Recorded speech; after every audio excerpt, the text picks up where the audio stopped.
La pandemia no ha terminado y hoy vivimos la peor pandemia de todas, que es una pandemia, una gran crisis, que es la crisis de cobardía. Una crisis en la cual estas nuevas generaciones no solamente no son capaces de cumplir con el destino del ser humano, que como bien decía el sabio Antonio Escotado, es saber, em, y para saber hay que cumplirse. El saber te permite cumplirte, pero para poder cumplirte hay que encontrarse. Y para poder encontrarse se requiere coraje.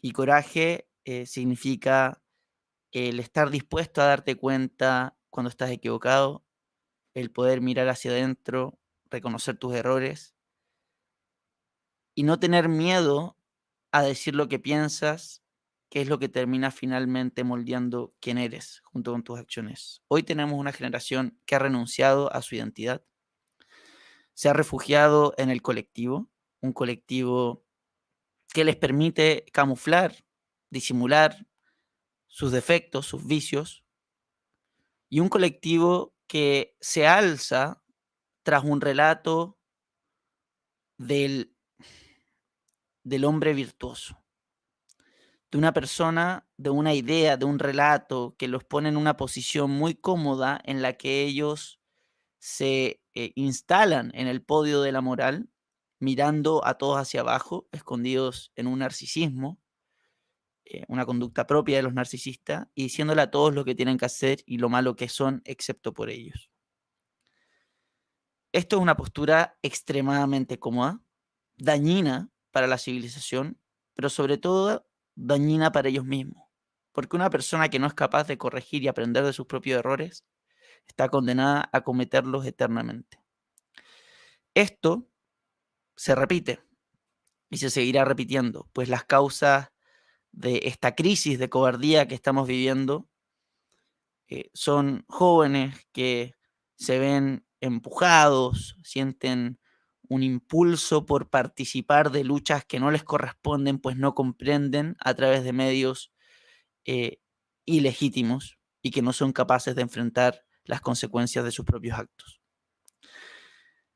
Hola a todos, bienvenidos a Les Funades, el programa favorito de Carmen Hertz. Hoy tenemos una invitada extremadamente especial y quiero pedirle al señor director si puede hacer pasar a doña Janet Reyes de Castañer, una mujer luchadora y esposa del conocido coronel Julio Castañer. ¿Cómo está doña Janet? Hola Italo, ¿cómo estás? Muchas gracias por la invitación. Te agradezco mucho el interés de poder entrevistarme porque esto ha sido una tremenda lucha durante 7 años de poder eh, develar la verdad, porque la verdad es una sola, y esta verdad que debe ser una verdad que está establecida, es una verdad jurídica, también es la única verdad, y ha sido tremendamente duro durante estos 7 años poder eh, luchar en contra de un monstruo que se posa sobre tus hombros para poder eh, ir en contra de todos esos poderes que existen hoy en nuestra sociedad de comunicación y de grandes mentiras, pero no hemos bajado los brazos y estamos profundamente agradecidos de todos aquellos que nos han dado la oportunidad de poder eh, ir abriéndonos paso a esta, la verdad, que es una sola, mi marido es inocente.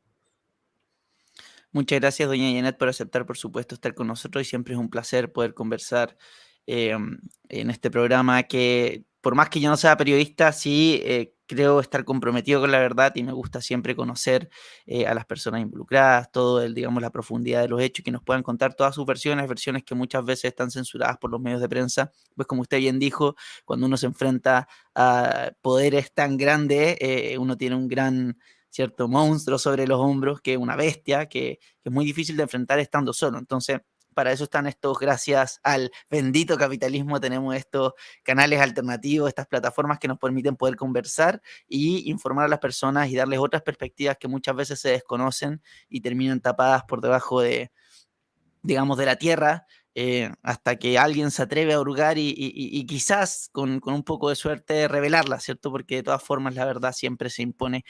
Señora Janet, ¿cómo se encuentra hoy, primero que nada? ¿Cómo se encuentra ahora con la noticia reciente, ¿cierto? De este testigo que, si mal no me falla la memoria, es don Pedro Franco Rivas, Ujú, también que fue condenado a 3 años, que ahora, que fue su testimonio el que termina causando la condena, ¿cierto? De estos 10 exmilitares. Y usted me corrige si estoy equivocado, por supuesto. ujú. Y, y ahora termina reconociendo que este periodista de televisión llamado Alejandro Vega digamos, lo sobornó para cambiar su testimonio, para dar un testimonio falso, dado que el contexto en el que él se encontraba era un contexto, digamos, bastante difícil. Él estaba en situación de calle, no tenía trabajo, creo que tenía otros problemas que no cabe mencionar, pero en ese contexto, el testimonio de él, él dice que estaba en la calle y se le acerca a este periodista de televisión, don Alejandro Vega, y le prometen darle sueldo, lo llevan a un hotel, lo bañan, lo visten y le dicen: tú tienes que decir esto y no te preocupes que no te va a pasar nada, te vamos a ayudar siempre, te vaya a conseguir, te vamos a dar plata, etcétera. Y ahora, después de 7 años o más, termina dando vuelta este testimonio. ¿Qué le parece a usted esto, doña Janet? Fíjate que es súper importante aclarar por que, eh, a, a ver, en realidad no es para nosotros tan nuevo, porque lo nuevo es que haya salido en la prensa, lo nuevo es que por fin se haya dado la noticia de esto. Pero fíjate tú que este testimonio es del año 2019, no a través de este conscripto, sino que a través de su hermano. Él tiene, Pedro Franco Rivas tiene un hermano, se llama Marcial Franco Rivas, su hermano, y este hermano fue el primero que dio el testimonio.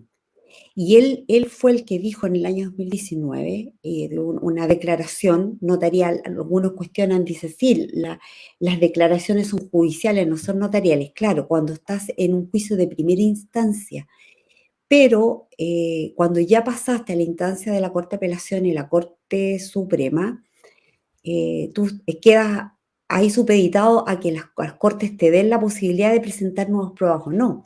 En esta instancia de la Corte de Apelaciones aparece este hermano dando testimonio de que él sí había golpeado muchas puertas respecto a poder dilucidar, que se mostrar la verdad, y era que su hermano había sido manipulado.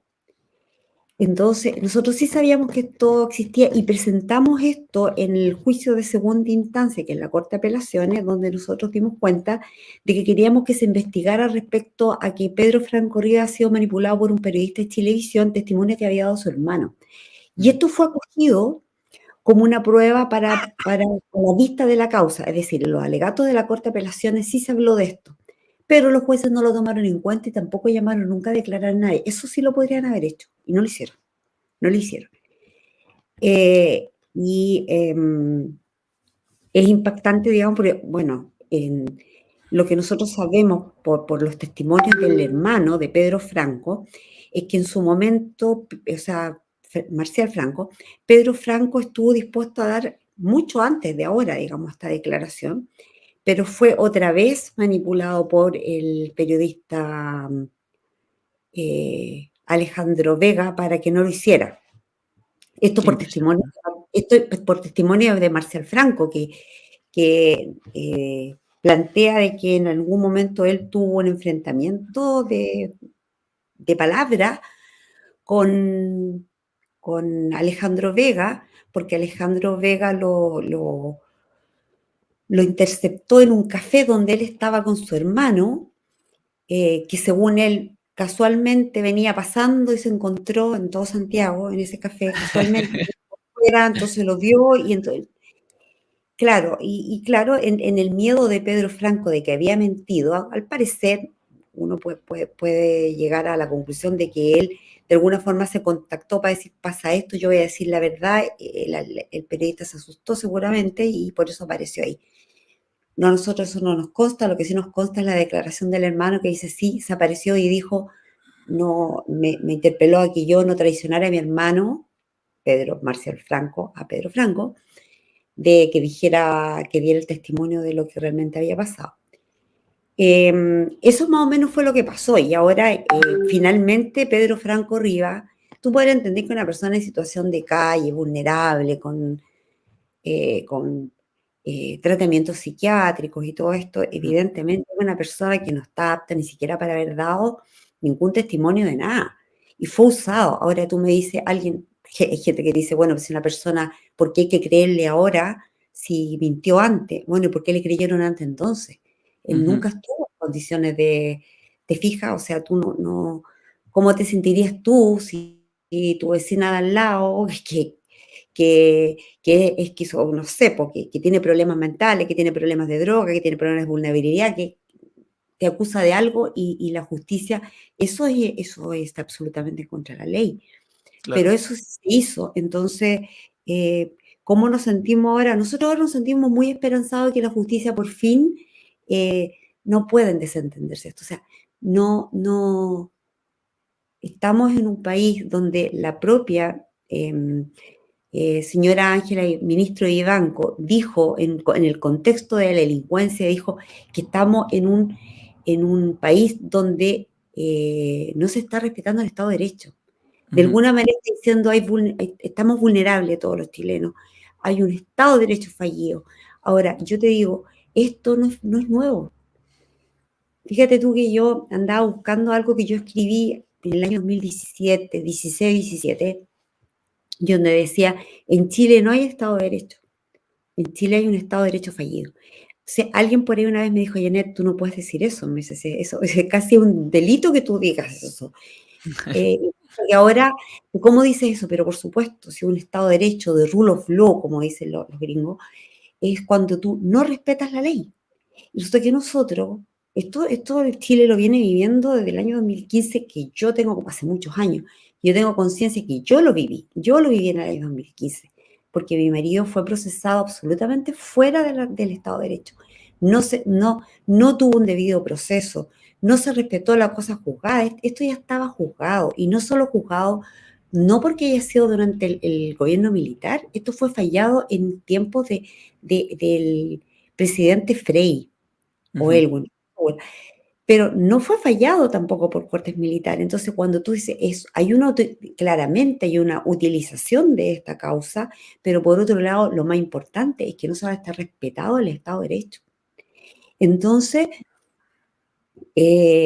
cuando la ministra de Vivanco ahora, después de todo estos años, dice, los chilenos, qué sé yo, estamos todos vulnerables porque los estamentos del Estado no se han hecho cargo de la seguridad y por eso, qué sé yo, estamos en un Estado de Derecho casi fallido, yo le digo, esto se viene arrastrando hace mucho tiempo. Ujú. Cuando a un solo chileno no se le respetan sus derechos, todos los chilenos estamos vulnerables a eso. Exactamente, es como un pequeño germen que comienza, ¿cierto?, en una causa en particular y si no la trata uno se empieza a extender, extender, extender hasta lo que estamos llegando hoy en la que hay Absolutamente. muchos chilenos defensores.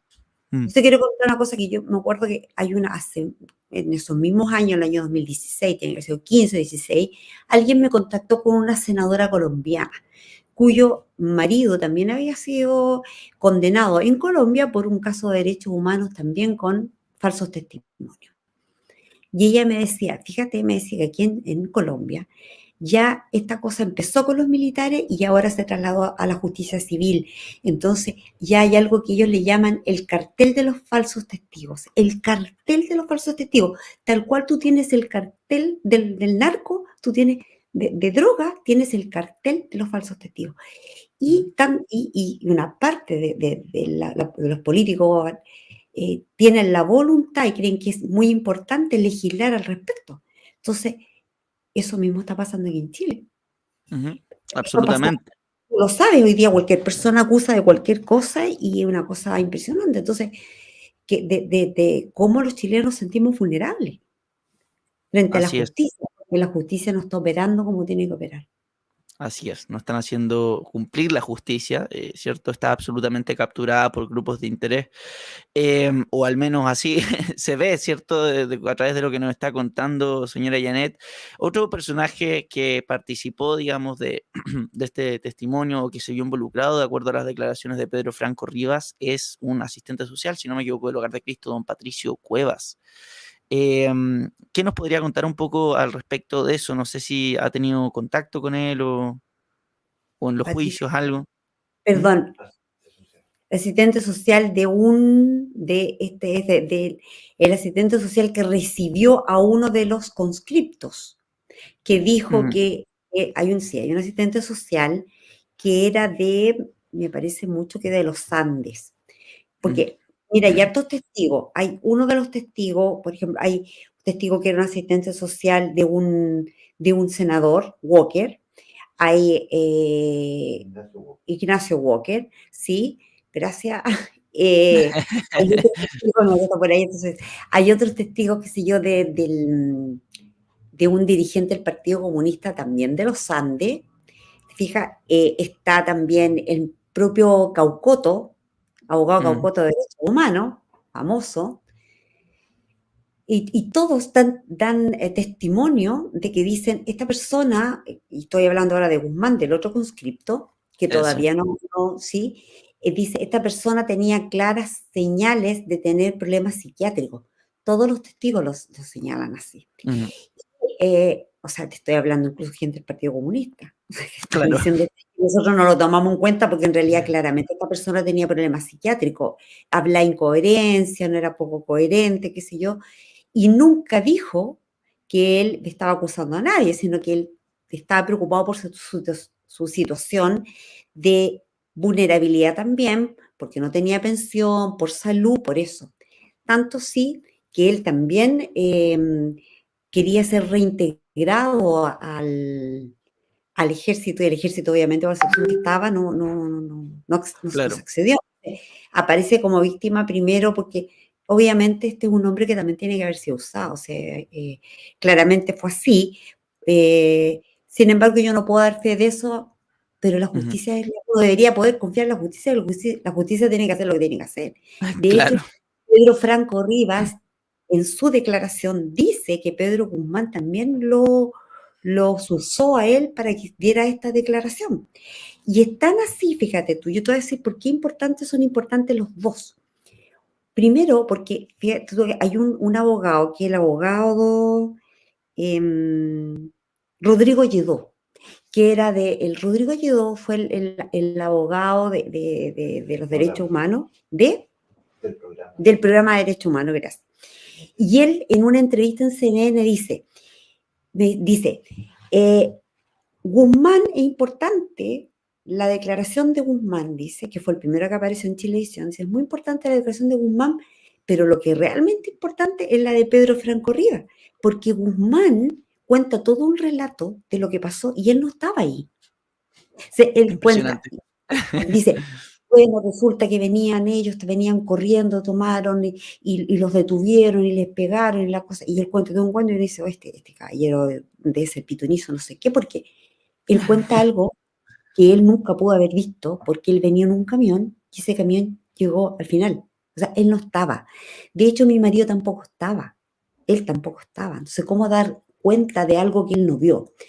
Por eso que cuando aparece y uno dice, bueno, ahí está, y la justicia debería encargarse, digamos, de darse cuenta de eso, porque presentan después este otro testigo, Pedro Franco, que sí estuvo, porque Pedro Franco sí estuvo. Y por eso Rodrigo llegó en su declaración y dice, y este testigo es el más importante, porque Guzmán no estuvo, Pedro Franco Rivas sí estuvo. Y Pedro Franco Ujú, Rivas dice ahora, sí, pero no fue así, porque, y te voy a decir más, Italo, fíjate tú que Pedro Franco Rivas desde un principio, día número 3 4 de la detención de mi marido en el año 2015, en el mismo tribunal de Carroza, donde un actuario le dice, ¿usted sabe que era este caballero que está al lado? Y él dice, sí, pero Julio Castañer, y él fue el que lo tomó. Y todo el relato que tenía parece que venía de memoria. ¿Y tú estás seguro? Sí, estoy seguro. Sí, le dice, pero este caballero que está al lado no es Julio Castañer, es otra persona. Y ahí se quebró Pedro Franco Rivas. Entonces dice, No, en realidad parece que no fue Julio Castañer, fue Pedro Fernández, el teniente Fernández, y no fue con encendedor, fue con un fósforo y cambió la versión. Bueno, en realidad puedo estar, después lo juntan con Guzmán, dice si en realidad puedo estar confundido, en realidad no sé. Entonces, tú te das cuenta que estas personas fueron usadas para abrir una causa, pero no había realmente pruebas fundamentadas para poder acusar a alguien en base a testimonios que no tenían ninguna consistencia. Oiga, doña Janet, y con todo esto que está pasando, y era el nuevo testimonio, ¿cierto?, que se está dando vuelta, don Pedro Franco, ¿qué le devuelve los años perdidos? ¿No es algo que se pregunten? ¿Qué pasa con eso, digamos? ¿Hay algún mecanismo de la justicia que ayude a compensar? ¿Se puede compensar? ¿Cuál es su opinión? ¿Cómo se sienten? Me imagino que han conversado con su marido y alguna Sí, que otra reflexión. sí, nos hemos preguntado muchas veces. Han pasado los años. Nosotros miramos las fotos de hace 7 años atrás y cómo estamos ahora y uno dice, wow, cómo pasa el tiempo, cómo nos ha pasado la cuenta, el cansancio, pero mira, yo quiero decir una cosa, no, tú no le puedes poner precio a la libertad, no le puedes poner, nunca le vas a poder poner un precio de ningún tipo, porque la verdad es que estos años han tenido costos que son eh, algunos cuantificables, tengo que decirlo. Eh, Gracias a Dios, Julio, coronel en retiro, en ese tiempo era teniente. Parece hoy día decir que coronel era una cosa tremenda, ¿cachai? Porque ni si era teniente, era un niño, eran cabros. Eh, Siempre fuimos muy austeros, entonces intentamos, yo también trabajo, yo soy profesora. Entonces, la verdad es que los costos económicos los hemos enfrentado, no ha sido fácil, han sido fuertes, pero fíjate que esos costos, la verdad es que no, nunca nada te va a devolver estos años de pena, porque Julio siempre dice algo, él siempre lo dice, pero yo lo voy a decir yo ahora, porque él siempre dice, si yo estuviera solo, en realidad uno es un soldado puede enfrentar todo solo, y yo te digo, igual, si yo con él al lado, yo lo elegí, como mi madre me dijo una vez, él, no se te olvide que él juró la bandera primero y la bandera y Chile están primero que tú, así que tú vas a tener que asumir nomás lo que te tocó porque tú lo elegiste. Entonces, claro, dice, bueno, yo mujer soldado tengo que asumir, digamos, que esto es lo que él le tocó y voy a vivirlo con él, pero uno no está solo. Entonces yo estoy para él, está para mí, si me pasa algo a mí, él está mal, si le pasa algo a él, yo estoy mal, pero además tenemos familia, tenemos hijos, tenemos hermanos, tenemos padres, entonces es todo un entorno que te obliga a no caerte, porque tú podrás entender que yo no puedo emocionalmente caerme si yo tengo una mamá de 70 y tantos años, mi padre que murió hace 3 años y murió con el dolor de lo que me acuerdo que Julia andaba en ese año estaba haciendo unos trámites judiciales, nosotros somos Punta Arenas, y mi papá estaba con cáncer y estaba muy mal, y mi papá todos los días me preguntaba, Julio y Julio, ¿cuándo llega Julio? Papá, en 3 días más, papá en 2, y yo veía a mi papá mal, y sabes tú, y pasaron 2 días, y Julio llegó, y mi papá murió a los 2 días, entonces mi papá lo estaba esperando.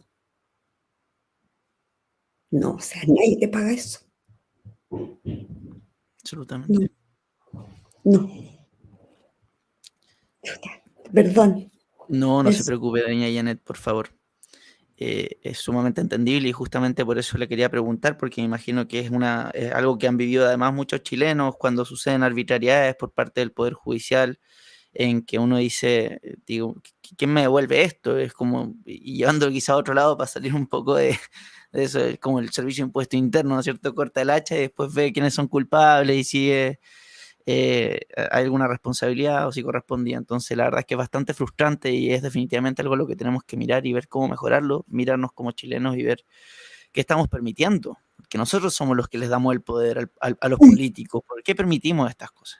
el otro día alguien en Twitter me puso, y que dicho de paso me llamó mucho la atención, que yo escribo algo y ahora no, nadie dice nada, o sea, todos callados. Y de repente alguien, digamos, que te dice las cosas que yo la verdad es que me pueden decir lo que tú me digas y la verdad es que a mí no me tocan nada, no me tocan el alma, digamos, ya no, ya hace mucho tiempo, es una decisión personal, a mí no me van a tocar el alma que me digan nada, yo me siento tremendamente orgulloso de caminar por este lado de la vereda, de haber aceptado la cruz que Dios nos dio, porque es una cruz, y es una cruz muy pesada. Entonces tú decides cómo caminas con esta cruz. Y no ha sido fácil, ha sido difícil. Y alguien decía, hay gente que está metida en estas redes sociales que son muy ignorantes, porque tú dices, o se le han pagado, que te dicen, sí, qué bueno que esté preso y que se pudre en la cárcel. Y yo decía, no tienen idea ni lo que están hablando, les da lo mismo la vida de las personas, no tienen idea de que se pudre si María no está en la cárcel. Ay, entonces, ¿cuál es tanta la, qué calvario, de qué calvario habla? Ujú.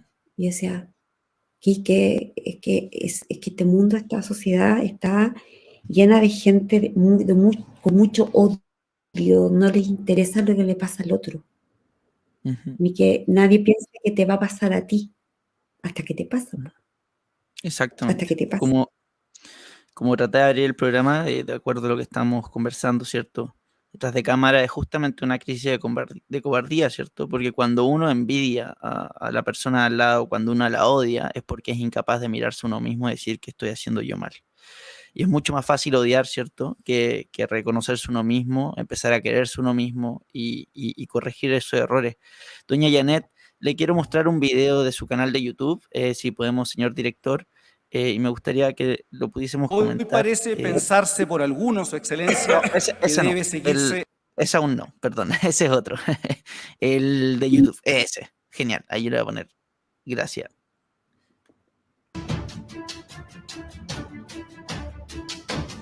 En ese sentido, él, ¿cómo tomó lo que usted le dijo? ¿Ya enterado de cuál es su situación? ¿Le hizo preguntas? Sí, sí, ¿Qué bien. situación quedaba? Conversamos. Le pregunté cuál era su estado de salud, cómo se encontraba. Me dijo que bien. Cuando podíamos conversar, me dijo que iba a descansar. Entonces yo le dije que el día de hoy descansara, que mañana entonces conversaba con él y ahí podríamos resolver algunas dudas.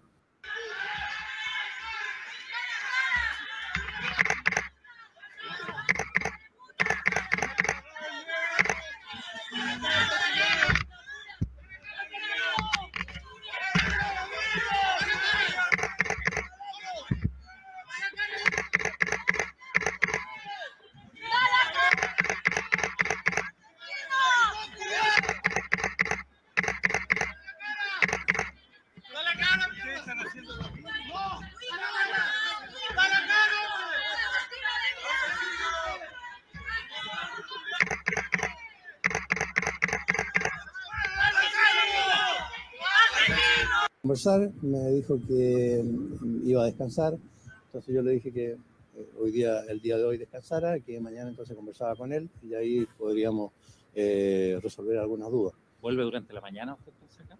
No, yo creo que él va a descansar hoy día.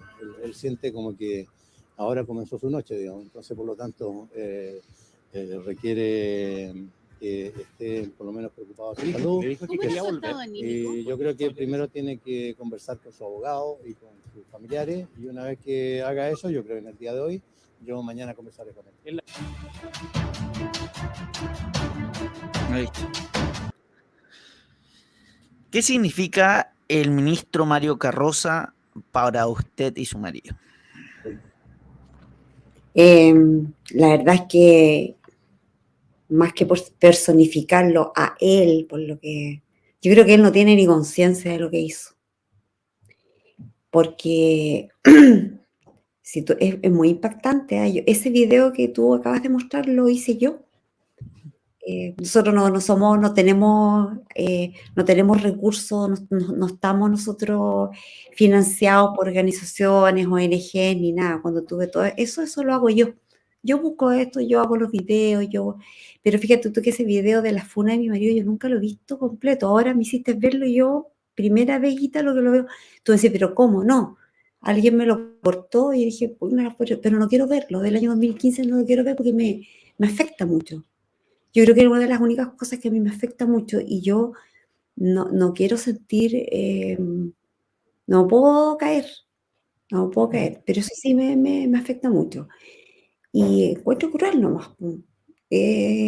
No solamente hay falta de igualdad ante la ley, porque eso es el mensaje que quise dar, Mm. pero fíjate tú que mi marido salió a las 3 de la mañana de... Yo recuerdo haberme encontrado con él como a las 3 de la mañana en el lugar que estaba, del lugar que estaba detenido. Yo viajé en ese mismo avión, yo estaba en el aeropuerto ese día y yo no tenía mucha conciencia, la verdad es que estaba muy choqueada con lo que estaba pasando y me tenían en un vehículo para poder entrar, qué sé yo, protegía para poder entrar al aeropuerto y subirme a ese avión, pero no entré junto con mi marido porque él estaba detenido, entonces, te fijas, no íbamos juntos.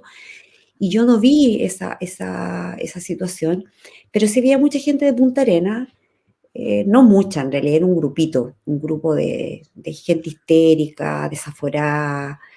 eh, Hay un tipo de barba que dicho sea paso tiene unas fotos publicadas ahí donde está con el ejército zapatista, o sea, un tipo con ese tipo de relaciones, o sea, imagínate.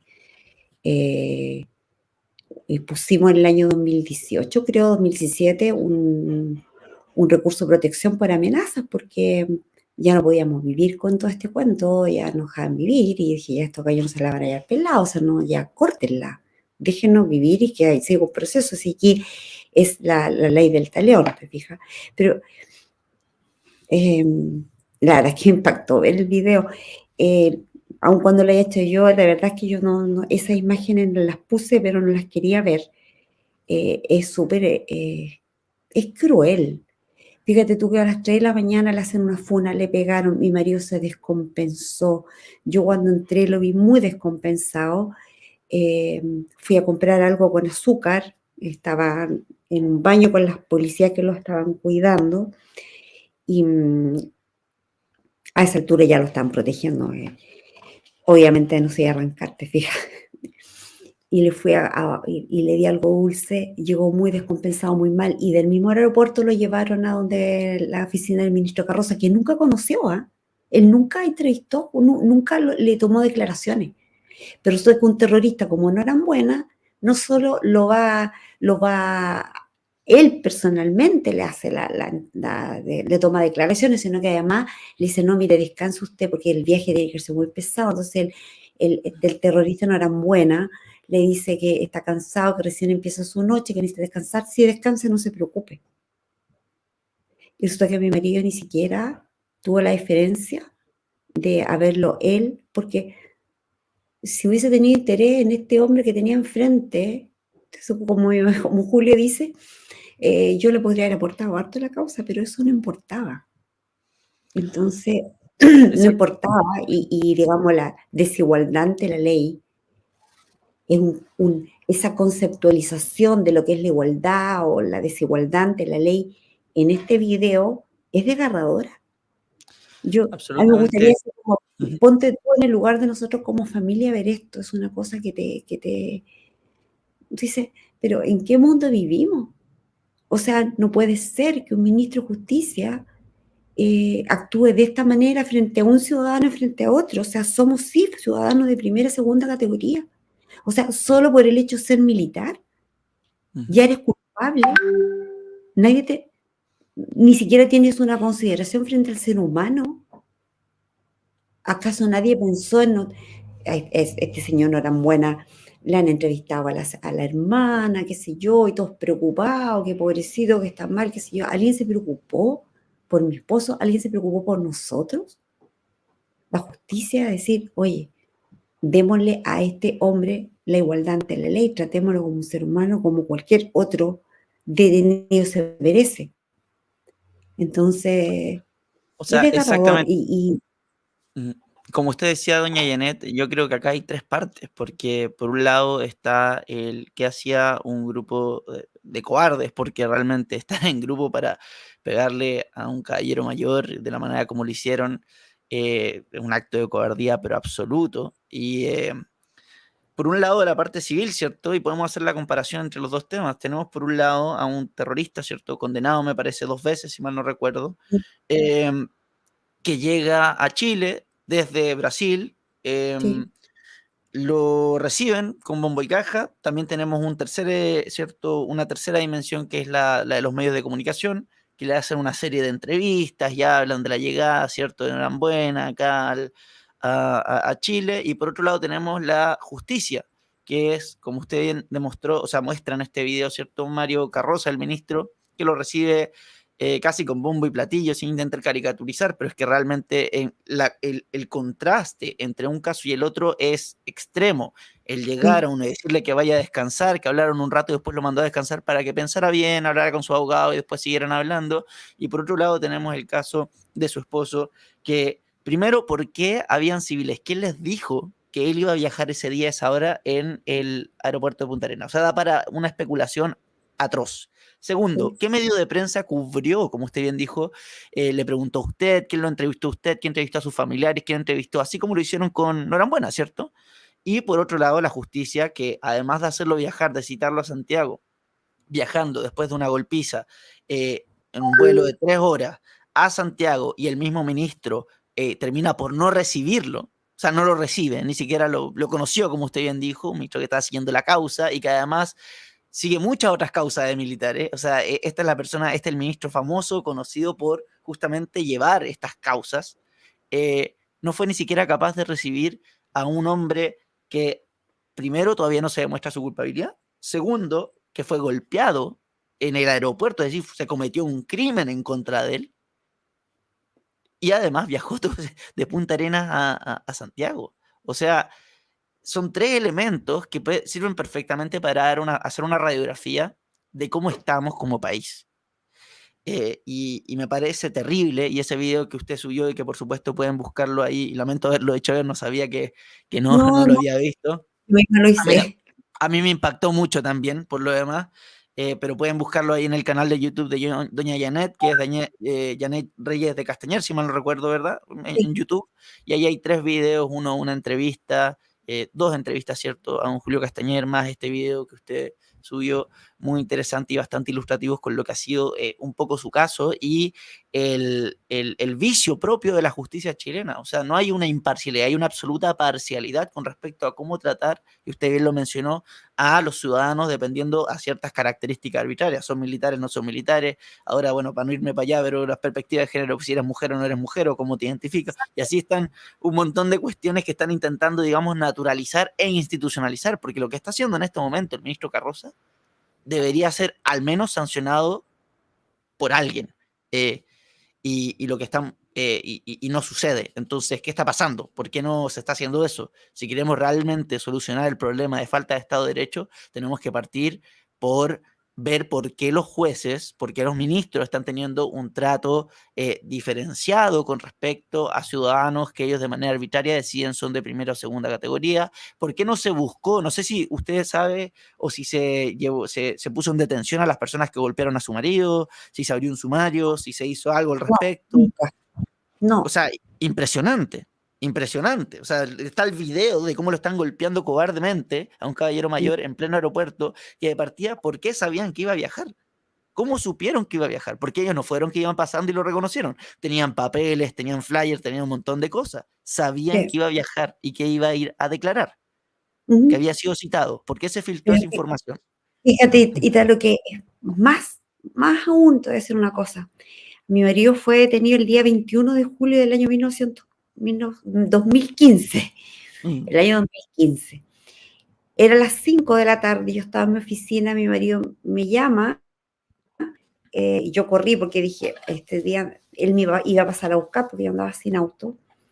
Y él me dice a esa hora, 5 de la tarde, me dice, Janita, hay una detención, me dice, me voy a ir a presentar voluntariamente a Policía de Investigaciones, me dice, y le dije yo, ¿y de qué se trata? Voy a ver de qué se trata. Evidentemente que no hay ninguna otra cosa que mi marido podría haber, siquiera vislumbrar que pudiera ser que más que el caso quemado, porque él sí efectivamente había estado ahí. Cuando digo había estado ahí, había estado, qué sé yo, en la circunstancia de que después que detuvieron a estas personas, porque a él lo llamaron y todo. La única cosa que él podría haber estado relacionado era con eso. Entonces, él se fue, yo me fui a la casa, me dijo, me voy a quedar ahí. Me llamó, me dijo que iba a quedar detenido. Yo fui a la casa, fui a buscar una maleta con algo, con cosas, qué sé yo, para él, una maletita chica, con sus artículos personales, y llegué a la Policía de Investigaciones, y cuando llego a la Policía de Investigaciones, ya invierno, Punta Arenas, te digo, ya estaba oscuro, era tarde, 7 de la tarde, qué sé yo, ya estaba súper oscuro. Me bajo del auto de la persona que me llevó, y ya estaba lleno de periodistas. Y fíjate tú que yo no entendía, Ítalo, no sé cómo explicártelo, y no sé si me explico, pero yo no sabía de qué se trataba todo esto. Y Julio, adentro, tampoco sabía que yo estaba, que afuera estaba lleno de periodistas, tampoco lo sabía.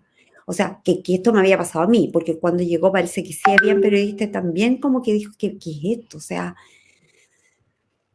entré a la Policía de Investigaciones, tuve que esperar ahí en recepción que me hicieran pasar, y pasé a un lugar donde estaba mi marido detenido, y por favor, detente, por favor, escuchar lo que te voy a decir.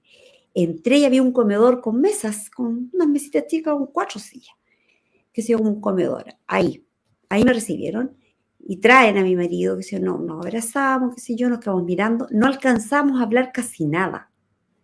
No alcanzamos, y había un televisor encendido, era como un comedor, y había como y entonces dice, extra de Chilevisión, la verdad del caso de Mago. Entonces mi marido va y me dice, vamos a mirar de qué se trata esto. Y me toma de la mano, nos acercamos al televisor, y aparece Guzmán y dice, aquí está, crimen tiene un solo culpable, y ese es Julio Castañeda. ¿Sabes qué? Fue como los dos tratamos hoy día de reconstruir esa escena para poder entender lo choqueados que los dos estábamos, porque no podíamos entender de qué se trataba, qué es esto. Pero fíjate tú, más allá de la emocionalidad que yo te estoy poniendo, porque te estoy hablando de mis sentimientos, fue tremendo, imagínate, para nuestra familia, para nuestros hijos, para todos ver esta cuestión. Pero mira, fíjate esto, Ítalo, era un avance de Chilevisión. Mi marido todavía no sabía de qué lo acusaban, y en Chilevisión ya estaban diciendo. ¿Te das Qué cuenta, no? locura. No, sí. Y el otro día fue 22 de julio, vieron este programa en televisión, porque este era un avance, 22. Y en ese, que todavía está por ella, tú puedes buscarlo, pero hay algunos videos que lo han sacado los de Chilevisión. En todo caso, yo tengo registrado todos los links, los bajé, todo, así que, porque son nuestros medios de prueba. Perfecto. Y el día 22, ellos tiran este programa. Y en el programa, el día 22, aparecen imágenes, todo el cuento de Julio Castañeda, toda la historia, y de repente aparece una imagen de mi marido entrando a nuestra casa y limpiando la nieve de la entrada, porque él llega y mueve la nieve con el pie. Resulta que el día 21, ¿cierto? Que fue el último de julio, el último día que entró a la casa fue el día 20. El día 21 estaba detenido. Esas imágenes fueron tomadas desde un alto que hay cerca de mi casa, que después mi vecina me dijo, yo me di cuenta que habían hartos autos un día, y me dice, pero nunca me imaginé de qué se trataba. Había muchos autos. Estas imágenes fueron tomadas de mi casa días antes. No te estoy hablando de 1, de 2, estoy hablando de 3, 4 días antes. Fueron tomadas desde mi casa. O sea, este reportaje lo hicieron con mucho tiempo de anticipación. Entonces, un canal de televisión hizo un reportaje, sabían lo que iba a pasar, esperaron todo. Esta misma funa, una organizada el mismo día que mi marido estaba detenido, tenían letreros, pancartas y todo, que yo en ese momento no los vi, después los vi porque los publicaron, afuera de la PDI, en el aeropuerto, imágenes de mi marido saliendo a la casa muchos días antes de que esto saliera a la luz. Y tú me vas a decir, ¿de qué igualdad ante la ley me estás hablando? Si una persona acusada no sabe de qué la están acusando y toda una organización detrás. ¿No te parece a ti un montaje todo esto? ¿Una utilización política? Una ¿Una persecución. utilización que le está dando a una persecución? Es una cosa que uno dice, no puede ser.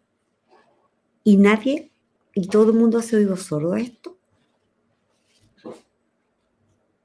Impresionante. Verdaderamente. Impresionante. ¿no? Y sumamente frustrante, ¿no? Porque uno se siente y desesperanzador en ese instante, me imagino, o sea, encontrarse con de repente empezar a calzar, oye, o sea que mi vecino no estaba cortando el pasto, o sea que en realidad ellos no estaban creando un programa, sino que era toda una orquesta, es como un poco de Truman Show, ¿no? Todos contra uno y uno dice, pero ¿qué está pasando? Sí. Jugando con la vida de un padre, ¿cierto? De un hombre de familia, que involucra, como usted bien ha mencionado, a los hijos, los tíos, los abuelos, todo un círculo familiar, más amigos, que me parece sumamente frustrante, no tendría palabras, digamos, para describirlo quizás de manera más detallada, porque realmente me imagino lo doloroso que debió haber sido pasar por ese proceso, que por suerte ahora se está eh, volcando un poco. Ahora yo me pregunto cuántos de ellos van a pedir disculpas, Nada. cuántos medios de prensa, cuántos periodistas, cuántos falsos testigos, cuántos ministros, cuántos jueces, cuántos fiscales, cuántos abogados, Fíjate, alguien. fíjate tú que yo en realidad no por nosotros, yo creo que por nuestros hijos, nuestra descendencia, sí me gustaría por ellos, pero la verdad es que nosotros con Julio siempre decimos, nosotros no necesitamos disculpas ni perdón, ni nosotros necesitamos que esto, mira, cuando tú pasas por un dolor, cuando tú cargas una cruz, cuando una persona vive lo que nosotros hemos vivido, tú tienes dos caminos. Una, o te conviertes en una persona odiosa, resentida, qué sé yo, o tú tomas este dolor para poder ayudar a otro. Eso es lo que nosotros hemos querido hacer. Eh, Siempre hay dos caminos, ¿no? O a veces más de uno, pero más de dos. Pero nosotros no queremos que nuestros hijos, nuestra descendencia, digamos, se llene de rabia y de dolor. Nosotros queremos enseñarle cómo que tú no puedes evitar que haya en el mundo personas que tengan tanta maldad, porque la cuestión es maldad, no tiene otro nombre. Más allá, tú puedes ponerle falta de igualdad ante la ley, qué sé yo, pero quienes usaron los instrumentos que tenían para poder acusar a un inocente y causar tanto daño es maldad, no tiene otro nombre. Es maldad, es perversidad. Y nosotros nosotros no podemos evitar que eso en el mundo exista. Lo que sí podemos evitar es tener la voluntad de nosotros no tener ese mismo sentimiento y luchar porque nuestros hijos tampoco lo tengan. Porque es fácil caer en la rabia cuando vives una cosa así. Y nosotros queremos vivir, pues si no tenemos tantos años más para seguir viviendo, entonces esta etapa de la vida la queremos vivir y así ha sido nuestra opción, al menos vivir en paz y luchando, porque no sabemos, Italo, en qué va a terminar todo esto. Es tan inestable la situación del país. Y si te das cuenta que nosotros llevamos 7 años luchando con esto, donde se le ha dado tanta utilización política, piensa tú que la ex presidenta de la República, habían pasado 2 días y hizo un discurso donde dice, ojalá haya mucho Guzmán. Imagínate la interferencia, po. O sea, la presidenta de la República dando fe de que este conscripto haya dicho la verdad. Y eso no es una utilización política. Ojalá haya mucho Guzmán. Imagínate, o sea, cuando yo te digo teníamos el peso del Estado sobre nuestros hombros, el peso de todo, de una confabulación donde está metida hasta la presidenta de la República, ¿de qué me estáis hablando? Y nosotros solos, mi marido detenido y yo sola afuera. Y ahí yo sí quiero mandar un mensaje, fíjate tú, porque alguien le dijo a Julio que yo tenía un Twitter, entonces que me saliera de Twitter porque me estaban atacando mucho. Y yo dije, ¿qué Twitter si yo no tengo Twitter? Entonces no tengo idea ni cómo se maneja esa cuestión. Entonces, claro, efectivamente yo tenía, pero no me había dado cuenta que alguna vez había hecho un Twitter y Ya, me por lo metí. menos por lo menos no la suplantaron, no fue como que alguien No, se no, hizo el no, Twitter. Ya, perfecto. claro, así que me metí, ¿cierto? Y me puse a mirar y cuando abro Twitter se me sincroniza así como ¡pah! Y empiezo a mirar toda la gente. Lo que, oye, me decía las cosas más horrorosas de la tierra. Y ahí yo creo que fue mi primera como decisión. O me escondo y me asusto de toda esta horrorosidad, todavía tengo algunas cosas, así como prostituta, eso es lo más suave que me dijeron. Que iban a matar a mis hijos, a mis nietos y a toda mi descendencia. Fíjate, no, era una cosa atroz. Entonces yo decía, tienes dos caminos. Una, o te escondes porque te abraza el miedo, o enfrentas esto. Y dije, no, yo no me voy a esconder. yo voy a enfrentar esto. A mí nadie me va a amedrentar. Yo no me voy a esconder. Porque, ¿sabes qué? El miedo te inmoviliza. Y si tú te inmovilizas, esa inmovilidad da pábulo y da pie a que haya más injusticia. Porque hacen lo que quieren contigo. Dije, no, yo me voy a quedar tranquila. Si Julia ha de pagar por algo, un crimen que no cometió, y va a tener que enfrentar esto, yo voy a estar al lado de él y lo voy a enfrentar con él. Él no quería. No, que yo no quería que nos pusiéramos, que nadie de la familia se pusiera, que él solo. No, dije, yo no lo voy a permitir. No se va a hacer como tú quieras, se va a hacer como nosotros queramos, como todos queramos. Y esto lo vamos a enfrentar juntos y no nos vamos a quedar callados, porque no fue una decisión personal la de Julio de tener que enfrentar desde la funa. Oye, te voy a decir, Ítalo, que yo no sabía lo que era funa. Se enteró de mala forma. Es una funa. Yo no, imagínate, yo decía, Dios mío, ¿y en qué mundo vivía yo? ¿Te fijas? Y desde ahí partió, fíjate que sola en Twitter yo marcaba y no sabía lo que marcaba y empecé a hablar. Y tenía un seguidor, que era mi marido, que tenía un Twitter, qué sé yo. Y él también, sí, él tampoco no lo usaba. Y empezó a aparecer personas que yo no conozco o que no conocía.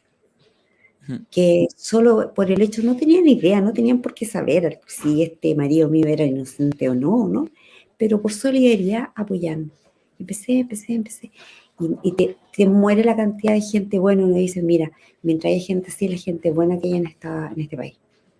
Porque gente que yo no conocía me apoyó y estaba ahí y no dejé nunca más de hablar hasta el día de hoy. Dije, no voy a dejar de hablar y dar la cara. Si Julio va a dar la cara, y también la voy a dar junto con el lado de él. Él tiene familia, es una persona, un ser bueno, un hombre de valores, de principios, que fue, fíjate que incluso en eso ahorita lo yo pienso que se equivocaron de causa para levantarla, se equivocaron de persona, porque a lo mejor lo hizo otro militar, no sé, pero Julio es un hombre muy transparente, un gallo súper querido por la tropa, querido por la gente, y se equivocaron en hartas cosas, porque primero tú siempre recibes el apoyo de la gente más cercana a ti. Yo recuerdo que tengo una amiga que me llamó, que vio el programa que hicieron y la declaración de Guzmán. Es amiga mía, no amiga Julio, digamos, primero amiga mía, amiga Julio también, pero digamos, somos colegas. Y esta amiga llega y me dice, terceros meses después me fue a ver a la casa, cuando yo ya estábamos de vuelta en Punta Arenas, muchos meses después. Entonces me dice, ¿sabes qué? Me dijo, yo vi el programa. Me dice, y cuando vi a este gallo que dice la declaración y dice que Julio había dicho, le había sacado la madre, maten a estos hijos de catatata, qué sé yo, porque yo no se merecen vivir un discurso. Yo ni siquiera había visto eso. Y mi amiga me dice, y yo ahí dije, no, esto es mentira, si la única que dice garabato eres tú. En la vida que yo conozco a Julio nunca he dicho garabato. Todo el mando, piensa tú que mi marido, claro, era bien viejo, se retiró como coronel, pero desde subteniente tú no le cambias la historia de la vida de una persona de que es de subteniente que entró a la escuela militar con 15 años y se retiró de viejo. Po. Entonces es toda una historia donde mucha gente te conoció y sabe perfectamente cómo eres tú. Y que fue mucho. Mala, po. Y que entonces, además no, efectivamente, es que además el caso de muchos ciertos uniformados que estuvieron en esa época, que partieron desde los 15 años, o sea, así se entraba a la escuela militar, desde muy, muy joven, era tu segunda familia, es muy distinto, digamos, a lo que quizás podría ser hoy. No te pueden cambiar la personalidad de un día para otro, que alguien diga que, o sea, esta persona, no, perdón, o sea, no es así, no es así. Absolutamente, doña Janet. Y le quería preguntar, ya que estamos con el tema, ¿cierto? Y que la gente está preguntando por Fernando Guzmán, ¿cierto? ¿Qué cree usted, honestamente, de manera personal? Por supuesto, esto no tiene, no hay evidencia, ¿cierto? Pero, ¿qué cree usted que gana Fernando Guzmán mintiendo de esta forma? ¿Qué es lo que gana? Porque yo creo que él esperaba ganar.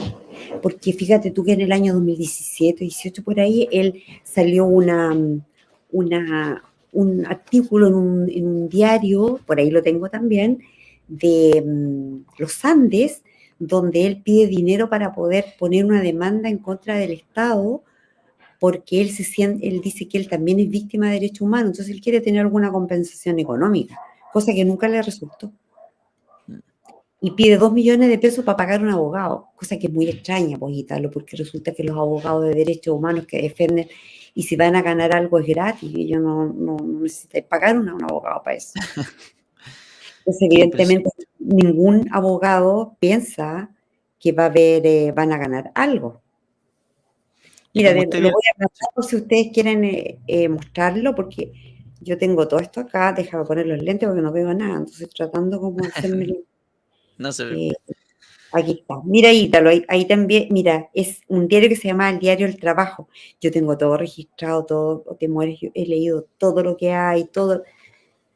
No, Tengo es que así hay que hacerlo, doña Janet, porque sabe que muchos de los casos que se han llevado injustamente a la justicia de ex uniformados han sido justamente porque ese silencio ha permitido que se instale cierto relato que hoy permea todas las instituciones del Estado y que lleva a que las arbitrariedades que está cometiendo ¿cierto? El Poder Judicial con su marido y con otros más pasen, digamos, por colados, digamos, porque la gente cree en las mentiras, digamos, que ha implementado un grupo que activamente ha estado repitiéndolas y repitiéndolas, mientras el otro grupo se ha quedado callado diciendo, están mintiendo, ¿qué les va a creer? Están mintiendo, ¿qué les va a creer? No tienen causa, no tienen fundamento. Y bueno, resulta que hoy el relato, esta cantidad de mentiras que han repetido sistemáticamente, se imponen por sobre los hechos, o al menos parcialmente, llevándose largos periodos importantes de la vida de las personas que están siendo, ¿cierto?, imputadas injustamente. Acá voy a subir voy a compartir la foto que me mandó doña Janet, pero también le quería preguntar, ya que estamos hablando de este proceso, ¿cierto?, de falta de Estado de Derecho en Chile, en el que hemos vivido una época muy convulsionada en el último tiempo.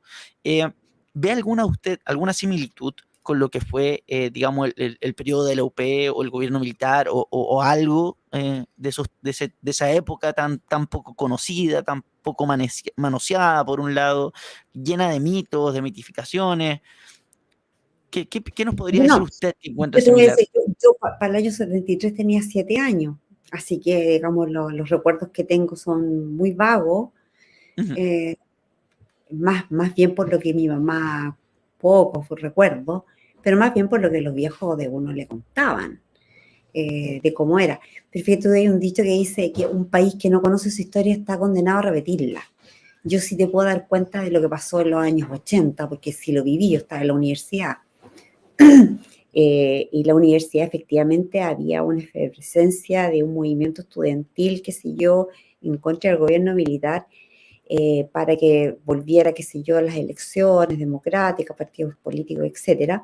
Y efectivamente existía una línea de cabros, igual que hoy día, que hacían destrozos y usaban bombas molotov y todo. Fíjate, y en eso la historia se vuelve a repetir exactamente la misma. Yo he hablado mucho me he contactado con chiquillos, qué sé yo, con carabineros que están en las calles, qué sé yo, y que han sido acusados ahora. Yo le digo, la única diferencia entre usted y nosotros, o sea, de la época nuestra, digo, que yo estaba en la universidad en esos años, es que ahora ustedes tienen la posibilidad de tener una GoPro, de tener... de poder registrar y fotografía. En ese tiempo no existía nada, o sea, hoy día alguien te puede acusar de cualquier cosa y de la época y no hay registro absolutamente de nada, porque nos reíamos con Julio antes de ayer que en la época nuestra los viejos de uno tenían la cámara fotográfica esa larguita y era súper limitada las fotos que uno se sacaba porque después llevaba el rollo y había que revelarlo, igual era más caro y a veces se velaban las fotos y no salía ninguna. Y si uno salía mal la cueva, pues uno podía elegir porque no era barato tampoco. Hoy día tienes celulares, puedes dejar registro, pero la historia es exactamente la misma. Fíjate tú, cada vez que hay una persona, un cabro que se quema del Instituto Nacional, ¿cuántos que se han quemado con las famosas bombas molotov? Yo digo, a la gente no pensará lo que pasó esa vez, porque fíjate tú y lo voy a hacer súper cortito.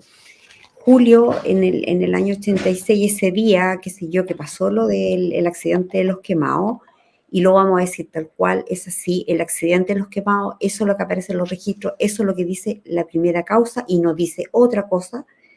Ujú. Simple, vino una patrulla de Pedro Fernández Ditu, que era un teniente, que estaba en las calles, y visualizaron, qué sé yo, un grupo de cabros jóvenes que andaban con bombas molotov, que andaban con combustible y andaban con neumáticos para hacer una barricada.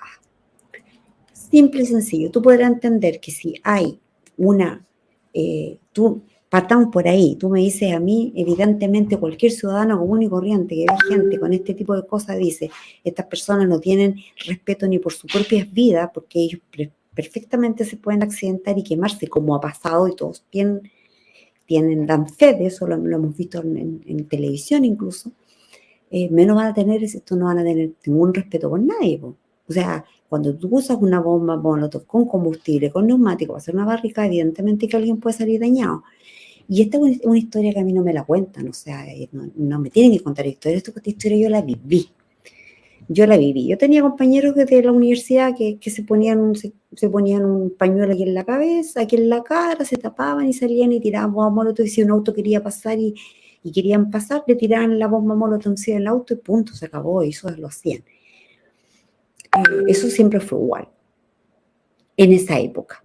Y los grupos eran muy reducidos, porque yo te quiero recordar que en esa época la gran mayoría pidió una salida constitucional, que era la que el gobierno del general Pinochet, el gobierno militar había prometido y que cumplió, y se hizo el plebiscito del sí, el no, y perdió, y listo, y fue la salida más constitucional, y por lo demás fue la misma vía que creyó hasta la Democracia Cristiana, el Partido Socialista, y todas estas personas Ujú. los partidos políticos que dijeron, sí, sometámonos a esto.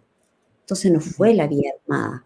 Ahora tú ves hoy día los cabros que salen, que son usados por la extrema izquierda, que siempre creyeron en la vía armada, siguen creyendo en la vía armada.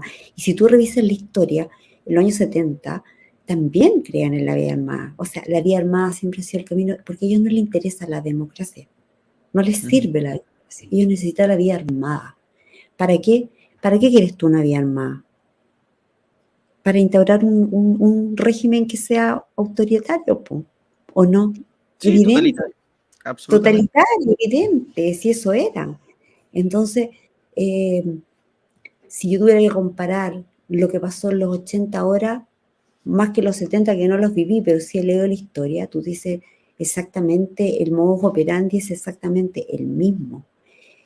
Mi marido, y quiero terminar con la historia esta, cuando pasó esta cosa del caso de Los Quemados, no estaba ahí. Cuando él no pertenecía a la patrulla, Julio no estaba, ¿no? Cuando tomaron detenida a Carmen Gloria Quintana y a Rodrigo Rojas, que andaban con bombas molotov. Ahora, tú escuchas la entrevista de ella y dice, no, nosotros no andamos con bombas molotov. Bueno, tú puedes decir lo que tú quieras ahora, pero ahí, en los registros, el propio cuñado, el marido de la hermana, da cuenta de que sí andaba con bombas molotov. O sea, no estamos hablando que los militares lo dijeron, lo dijo la misma gente de ellos, sus amigos lo dijeron. Y luego, los amigos de ellos que andaban con ellos dijeron, sí, la Carmen Gloria andaba con una bomba, te andaba con dos, y Rodrigo tenía una acá, otra. O sea, ellos lo dicen. Y eso no es un cuento mío, eso está ahí. Yo te lo voy a mostrar. ¿Dónde dice? Ahora, que tú puedas cambiar 3, 4, 5 veces tu declaración, decir, no, en realidad parece que no. Parece que me equivoqué. No era así. Entonces tú dices, ¿sabes qué? Esta cuestión no puede ser, po. No puede ser que una persona cambie la... ¿Por qué? Porque saben que andar con la bomba molotov también era un delito, po. Entonces, si no, nosotros andamos con bombas molotov. Los militares Exactamente. fueron... O sea, los militares andan con las bombas molotov, por favor. Pero eso, Qué precario ese ejército ese, ¿no? Como- por favor. Mira, hay una cosa precaria que tenían en la época que yo siempre le digo, Julio, esto es, vamos a ponerle un poco de ironía a esta cuestión, pero en la época, y hasta los días de hoy, siempre todos los cabros se ríen de eso, la radio nunca funcionaba, nunca funcionaba. Y ese día la radio funcionó. Entonces hay un testigo, ¿cierto? Que es cuñado de la Carmen Gloria Quintana. Hay un video, también te lo puedo mostrar, un video Sí, de la por época. favor. Entonces, y él dice, sí, en realidad dice, los tomaron detenidos y el jefe de la patrulla, Pedro Fernández Ditu, dice, llamaba a alguien, no sé a quién llamaba, pero llamaba a alguien y le decía que no sabía dónde estaba. Y yo le dije dónde estábamos porque le decía que tenía detenido. Bueno, esa persona que llamaba era mi marido. O sea, las personas ya estaban detenidas, estaban incautadas las bombas Molotov, estaban incautados los neumáticos, estaba incautado el bidón con la benzina que andaban trayendo. Dicho esto, si no tengo un cuento, hay un video de la época donde dice eso. Paralelamente, si tú miras hoy día, el Rodrigo Lledó, el abogado Lledó, dice, dicen que, porque la teoría de ellos es que esto es una confabulación, o sea, yo digo, ¿qué confabulación? Tú me estás diciendo que estos dos chiquillos que andaban con bombas Molotov eran tan importantes en la época que iban a desestabilizar la situación política del país, porque andaban con unas bombas Molotov haciendo protesta en la calle. No era así. No era así. Déjame decirte que en la época había grandes movimientos políticos como el movimiento, no me acuerdo los nombres, que estaban realmente, que buscaron la vía constitucional. Mapu. Ya, perdón, sí, No, constitución. el movimiento, ¿te acuerdas cuál era? La Asamblea de la Civilidad, que estaba por Gabriel Valdés, creo que dirigía la Asamblea de la Civilidad. Tomás Jocelyn Hall, amigo mío, mi gran amigo Tomás, que a veces pensamos distinto, pero somos muy amigos, con Tomás es un tipo muy decente, brillante, lo han ninguneado un montón, pero un tipo que fue muy importante en la época. Oiga, doña Janet, si podemos... Sí, Si te puedo terminar el relato. por supuesto. Sí, que el Lledó dice entonces que esto fue una confabulación. ¿De qué confabulación si se me está hablando? Si el mismo chiquillo te está diciendo, llamó a alguien para decirle dónde estaba. O sea, esta confabulación, el militar no tenía idea dónde estaba, ¿cómo se llamaba la calle donde tenía los detenidos? O sea, no, andaba patrullando como cualquier patrulla, pues patrullaba, qué sé yo, para ayudar a Carabineros a restablecer el orden y la seguridad, que hoy día en Chile está absolutamente cuestionado. Ahí tiene un paralelo lo que pasaba en la época, lo que está pasando ahora. Y bueno, mi marido después llegó, efectivamente le funcionó la radio, llegó, y cuando llegó estaban todos detenidos. Entonces, y en ese momento, el Pedro Fernández, que era el teniente, le dice a Julio, porque Julio era asesor, le dice, ¿qué hago con estos detenidos? Porque te recuerdo que en la época, igual que ahora, los militares no tenían facultades para detener gente, solo hacen los carabineros, no los militares.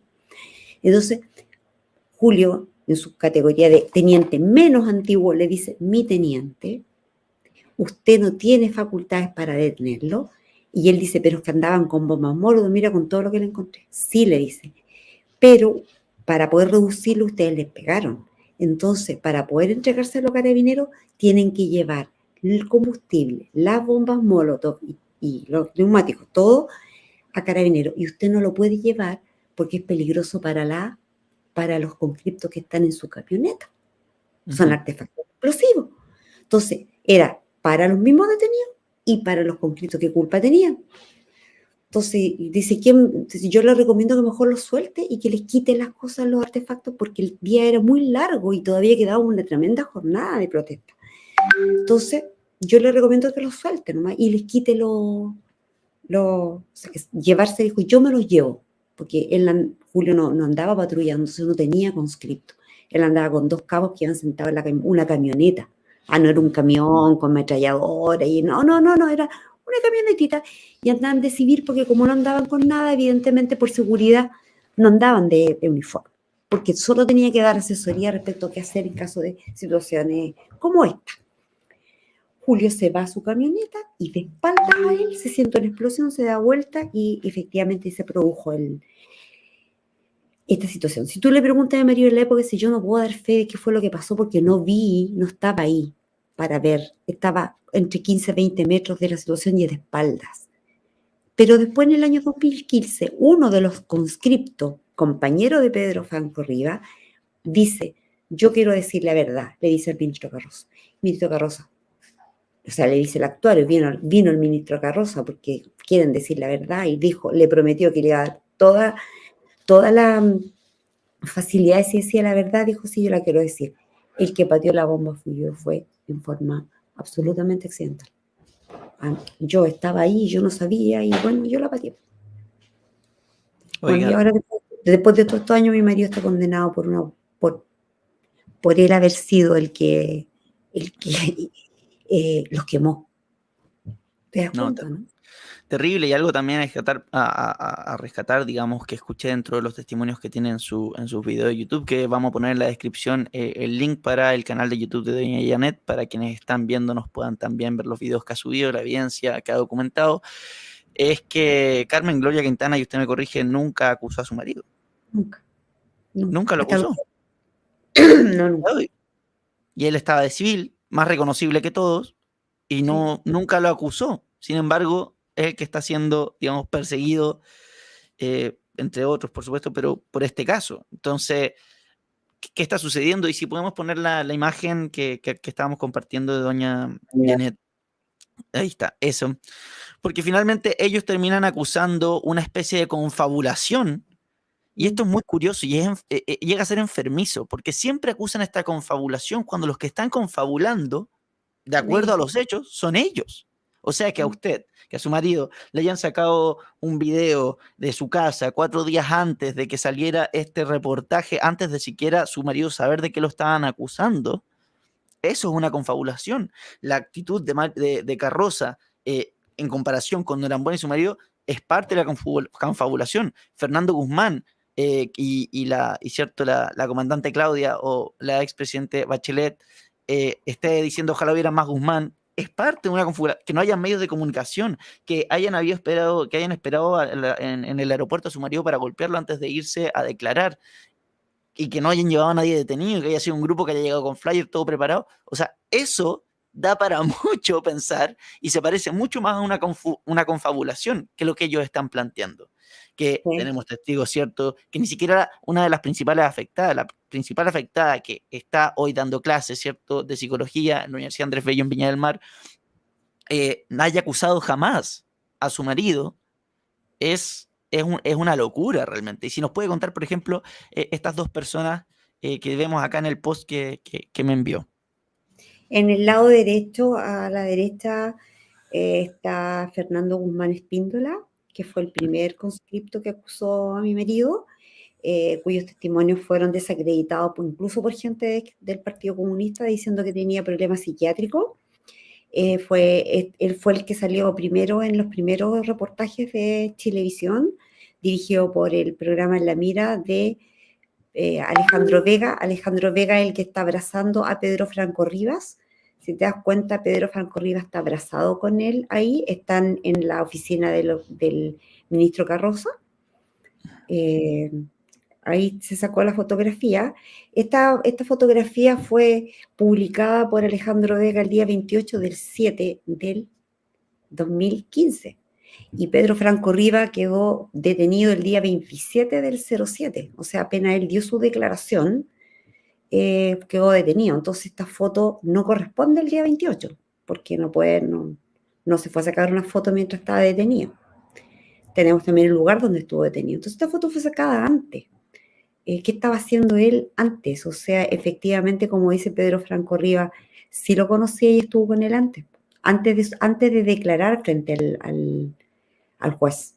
Y ahí tú los tienes él, donde él abiertamente, tengo otras pruebas más, donde abiertamente Alejandro le dice 2 verdaderos soldados hoy liberados de culpa al descubrir el velo a la mentira del ejército de Chile, porque esto es una cuestión que no tiene que ver solamente con el caso Quemado, que este periodista está constantemente persiguiendo militares de todo tipo de cosas, de causas, qué sé yo, y todo, y ahí dice caso Quemado. Ahí lo tienes tú, qué sé yo, él mismo, incluso tiene otros donde dice que quede claro que ellos fueron los que protegieron a los conscriptos.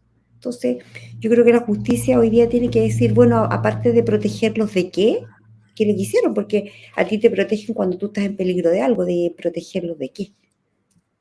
De qué les pasaba, si el único riesgo de vida que ellos tenían eran ellos mismos por sus adicciones al alcohol y a la droga. Ese era el peligro de sus vidas cuando fueron abordados.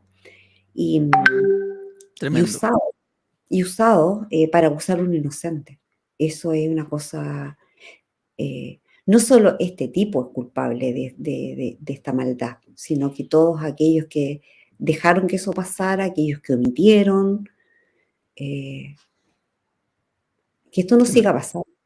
Eso es lo que yo creo que no como chileno, mi preocupación, mi denuncia hoy día es que esto no puede seguir pasando, no pueden haber más víctimas Absolutamente. porque el dolor, mi marido nunca ha estado en Punta Peco porque mi marido todavía no está condenado y espero que nunca lo esté porque no debería ser así. Pero sí, en estos años dije, bueno, quiero conocer cuál es la realidad. Y la verdad es que cuando dicen qué calvario, cómo yo creo que podría escribir un libro de todo lo que he visto, de todo el dolor que hay detrás, de tanta mentira que hay, y el dolor de familias completas. Es Y, y, desgarrador. y Yo he visto, debería, yo he debería visto, escribir ese libro. sí, yo he visto morir mujeres que de un día para otro les dio cáncer, cuyos maridos estaban presos, fueron sepultadas, fueron veladas, sepultadas sin que su marido siquiera las haya podido ver. Entierros donde se hicieron funas, donde no siquiera los dejaron irse en paz. Entonces, el odio, más allá de la persona misma, es contra todos nosotros, contra toda la familia. Y sabes tú lo que les duele, yo creo que lo que les da más rabia es que yo creo que quisieran creer que los militares son tan malos que no tienen ni familia que los ame. Y la verdad es que si hay algo que a nosotros nos une es el profundo respeto y amor que si cuando un militar jura por Dios, patria y familia. Entonces somos lo más importante para ellos, la familia, su esposa, sus hijos, su familia, su hermana, su padre. Entonces, nunca van a destruir eso porque el amor nunca muere, trasciende todo. Entonces, cuando te dicen que los militares, me han dicho tantas veces por Twitter, que se mueran y que se pudren, yo le digo, sí, pero esto es como las mariposas. Eh, eh, todo germina, te fijas, donde hay una sola semilla de amor, ¿cachai? Va a la tierra y germina y crece ahí una flor. Fíjate tú, de lo más oscuro, lo más feo que uno puede ver, sale una mariposa y uno dice, oye, ¿sabes qué? No importa qué tan mal podamos estar nosotros hoy día o cuánto dolor tengamos, nosotros somos responsables de transformar eso en una historia que trascienda para que las nuevas generaciones se den cuenta que los soldados de hoy no han vivido una guerra contra ellos mismos por su servicio a la patria, sin haber hecho como mi marido, sin haber tenido ninguna otra responsabilidad más que haber dado la cara y haber estado ahí, a lo mejor en la situación más incorrecta. Pero ¿sabes qué? No se arrepiente. Si tuviera que estar de nuevo está por Chile. Y lo que yo veo hoy día, tanto carabinero hoy día, procesado, acusado, víctima, y uno dice, Dios, si la historia se sigue repitiendo, y es terrible porque no solo es terrible, además es una cosa que te da mucha rabia. Entonces tú no puedes tener un ministro de la Corte Suprema, como la ministra Ángela Bianco, que dice que Chile está vulnerable, su Estado de Derecho y todo. Dice, porque si los entes del Estado, sí, y que tú dices, ¿quiénes son esos organismos del Estado responsables de la seguridad de los chilenos? Los carabineros. Y los carabineros no tienen facultades. Y tú dime, ¿crees tú que en el fuero interno de estos hombres dice hasta dónde yo debo dar cuando después mi familia es la que va a pagar por el pago de Chile que tienen los uniformados de ayer? Si hoy día oye, los militares y los carabineros no tienen que mirar para atrás, es cosa que miren a sus pares nomás, ¿cuántos tienen que estar en la misma situación? La historia se repite y se ha repetido porque un país, una persona que no reconoce y no conoce su historia está condenado a repetirla y eso es lo que nos está pasando. Absolutamente de acuerdo, doña Janet. La invito a ver este próximo video para que podamos comentarlo, señor director, si podemos verlo y ya después pasar a la ronda de preguntas. Hoy parece pensarse por algunos, Su Excelencia, que debe seguirse el derrotero que fija una horda linchadora del siglo XXI, esto es, las denominadas redes sociales y la peor prensa, aquella de la permanente denuncia del permanente escándalo, y que los jueces debemos hacer precisamente aquello que dicha muchedumbre diga, olvidando que eso es renunciar a nuestro papel de jueces, olvidando así que eso es sencillamente miedo. Quiero traer a colación, Su Excelencia, las palabras sobre este tema de Piero Calamandrei, en su elogio de los jueces, que dice, me permito leer, el magistrado que utiliza la motivación de su sentencia para esos desahogos de carácter político y abandona así su estrado de juez para ocupar la tribuna de un comicio, deja de ser magistrado. Agregando el procesalista italiano que la autoridad de cosa juzgada hace sagrada e indiscutible la decisión del magistrado, no las opiniones del politicastro que no puede emplear el sello judicial que el Estado le otorga.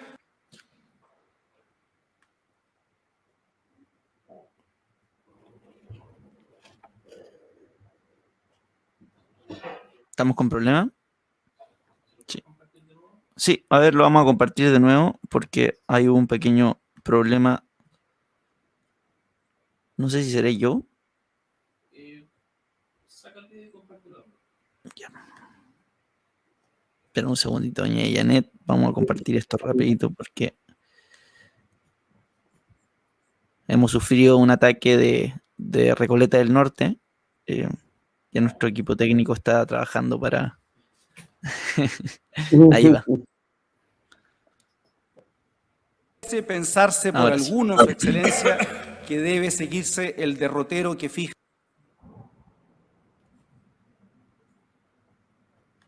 italiano que la autoridad de cosa juzgada hace sagrada e indiscutible la decisión del magistrado, no las opiniones del politicastro que no puede emplear el sello judicial que el Estado le otorga para dar forma de sentencias a las charlas de café. De ahí la cita de Calamandrei. Creo firmemente que la labor de los jueces, Su Excelencia, en primer término y principalmente, es aplicar estrictamente la ley al mérito del proceso, y cuando renunciamos a ello, bajamos de nuestros estrados y nos sumamos a las hordas, a las que antes linchaban físicamente y ahora lo hacen en la red informática y en la prensa. Creo que preocuparnos por subir en las encuestas es un gravísimo error, pues se olvida que un juez popular es un oxímoron. Estricto cumplimiento de la ley al caso que arroja el también estricto examen de los antecedentes que entrega el proceso. Ese es nuestro deber. Nada más, señor presidente, pero nada menos. Gracias, señor presidente. Gracias. ¿Qué le parece? ¿Qué piensa con respecto a la intervención de, cómo me había dicho que era el nombre? Juan Cristóbal Mera. Juan Cristóbal Mera. Fíjate, él se presentó como candidato a la Corte Suprema de Justicia el año 2019 y esto fue, todos los jueces se presentan como jueces de la Corte de Apelaciones, como ministros de Corte de Apelaciones, para postular a la Suprema. Evidentemente él no quedó porque su discurso no fue un raspacacho todo. Sí, le está diciendo es que nada más ni nada menos. La verdad es que después de escuchar a Juan Cristóbal Mera uno dice, gracias Señor, gracias a Dios, existe al menos un tipo decente que fue capaz de inmolarse como un soldado, como deberá ser un soldado que defiende los valores más fundamentales de la patria, como es la justicia, que es uno de los estamentos del Estado. Él se inmoló porque el tipo sabía que con lo que estaba diciendo no iba a quedar, no iba a ser supremo, pero no le importó. Ese tipo de gente no hace falta, nada más ni nada menos cuando él te dice que si un juez baja del estrado para sumarse a las hordas linchadoras de las redes sociales para ser más popular y no respetar la ley, entonces yo te agrego, estamos sonados. estamos sonados. Y ahí tú tienes hoy día a una ministra de banco que está hablando sobre este Estado de Derecho fallido. ¿Qué es un Estado de Derecho para el común de los ciudadanos? No todo el mundo tiene por qué entenderlo. The rule of law, las reglas de la ley. Respetar las leyes. Y lo que te está diciendo Juan Cristóbal Mérez es precisamente eso. Cuando te habla de la cosa juzgada, fíjate tú que la causa de mi marido es una causa de cosa juzgada, ya estaba juzgado, estaba todo listo. El mismo juicio, si hubiese sido espurio ese juicio, si ese juicio hubiese sido espurio, o sea, nulo porque era fraudulento, no se debería haber tomado ese mismo juicio, los testimonios ni nada de ese juicio para armar uno nuevo. Sin embargo, sí se hizo. Si hubiese sido espurio, lo que deberían haber hecho una nueva reconstitución de escena para que los nuevos antecedentes arrojar nuevas estos nuevos testimonios arrojaran nuevos antecedentes que pudieran efectivamente haber condenado a Julio Castañer como culpable, ¿cierto? Pero no se hizo. ¿Y sabes por qué no se hizo? Porque no existe. Porque lo que sí es espurio es haber abierto una causa donde no había ningún nuevo antecedente, donde era una cosa juzgada. Y fíjate tú que si bien los abogados de Julio han abogado a eso, porque eso es así, a mi marido no le interesa esa cosa de la cosa juzgada, le interesa que se investigue respecto a su inocencia. ¿Quieren investigar de eso? Háganlo, ni un problema. 1000 veces si quieren. 1000 veces si quieren, porque no hay nada que esconder. Pero háganlo de forma transparente. Entonces, no me vengan ahora a hablar sobre un Estado de Derecho fallido, porque la delincuencia y la droga, qué sé yo, están invadiendo este país y nadie se preocupa cuando el Estado de Derecho está siendo vulnerado hace muchos años en este país. Es cosa de ver lo que está pasando también ahora, no solamente el ciudadano común y corriente, como yo, también ciudadana común y corriente, creo que todavía ni siquiera vislumbramos lo que significa la vulneración de la seguridad del nacional, del Ministerio de Defensa hoy día a través de la filtración de todos estos emails. Entonces, también ahí tú tienes un Estado de Derecho fallido porque la seguridad, hoy día, uno de los estamentos del Estado, alguien ahí, dice, o sea, estamos fallando en todo. Vuelve a tomar forma lo que yo dije hace muchos años.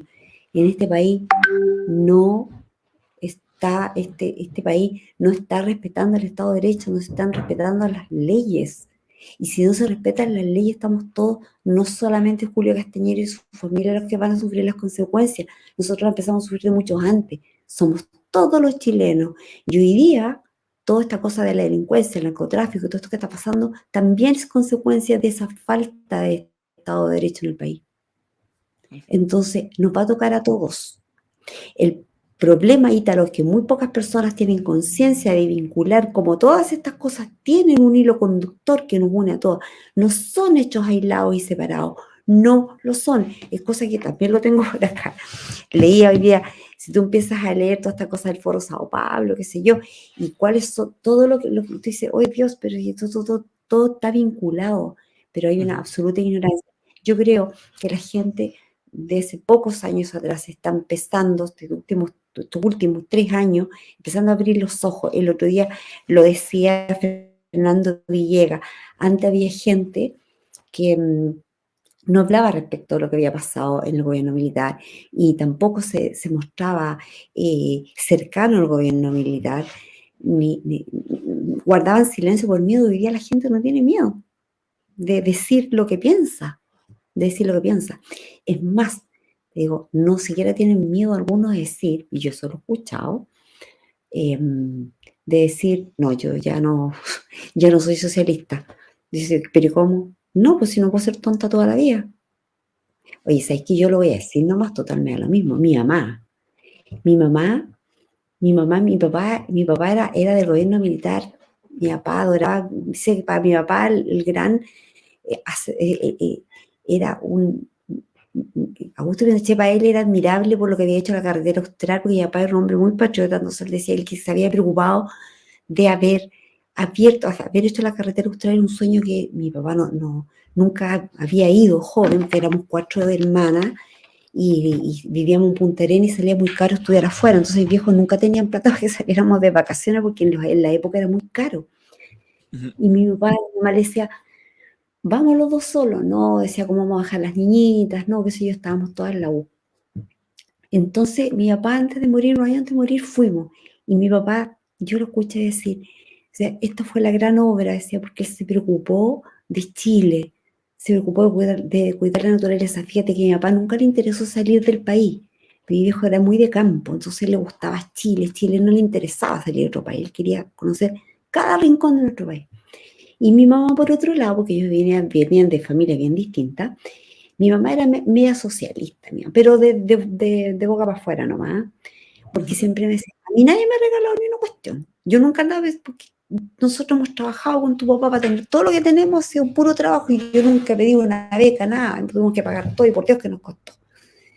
Y mi mamá me dice, mamá, pero tú, ¿por qué eras socialista? Nada, me decía, porque como estudié en colegio monja, de chica, qué sé yo, entonces, pucha, los pobres, la conciencia, los pobres. No, me dice, pero no puedes ser tonta todavía. Ahora, ¿por qué te saco a colación esta cosa? Bien, mi vieja es una mujer común y corriente, de trabajo, pyme. Yo le digo, mamá, estudiante para pyme, microempresaria, no me da lo mismo. Tiene 70 y tantos años y la vieja ha sido una mujer de trabajo, de esfuerzo impresionante.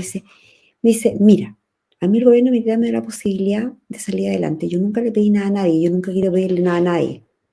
Yo lo que quería era la oportunidad de trabajar y surgir.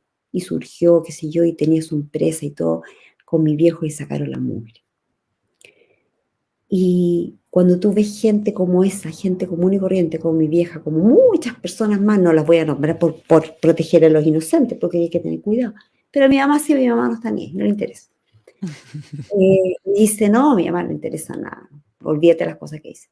Entonces me dicen, no, me dice, yo voy a decir, mi madre, no creo que me esté escuchando, pero voy a cortar este pedacito para que ella sepa que yo hablo de ella. Dice, creo que una vez llegó alguien a su negocio y le dijo, oye, le dijo, pero Olga, le dijo, pero tú no eras ya antes media socialista. Sí, pero si uno puede ser huevona toda la vida, estoy a punto de morir, no se te ocurre.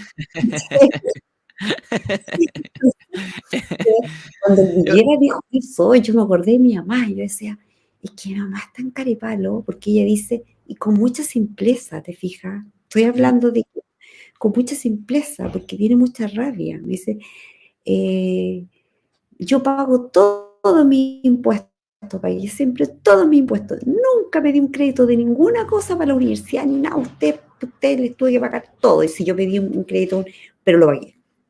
Mi hermana, todo. Me dice, y ahora la gente quiere que le regalen todo y más encima. Entonces, la gente está abriendo los ojos y es capaz de hacer esos vínculos.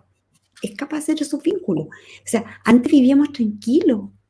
Oye, ¿por qué crees que la gente ahora, las Fuerzas Armadas, la chilenidad, ¿por qué crees? Porque todo el mundo dice, oye, si lo único que nos daban a nosotros seguridad eran los uniformados.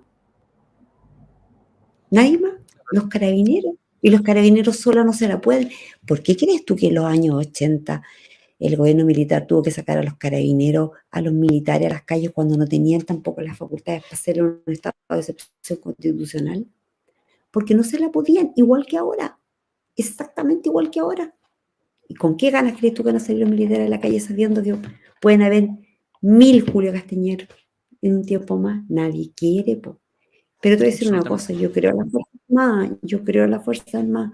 Yo creo que un hombre que lleva un uniforme va a poner el pecho a las balas por nuestros compatriotas. Lo va a hacer, pero no para que te traten de asesino después, po.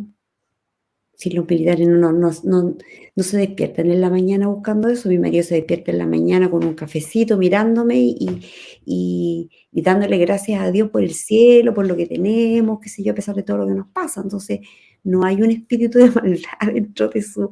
Hay gente que se despierta con la maldad adentro, Sí, absolutamente. confabulando, cómo le haría cuadro el resto.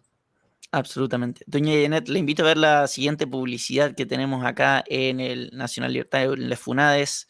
El señor director, si nos puede mostrar ahí con un libro que los invito, por supuesto, a revisar, que está muy interesante. Señor director.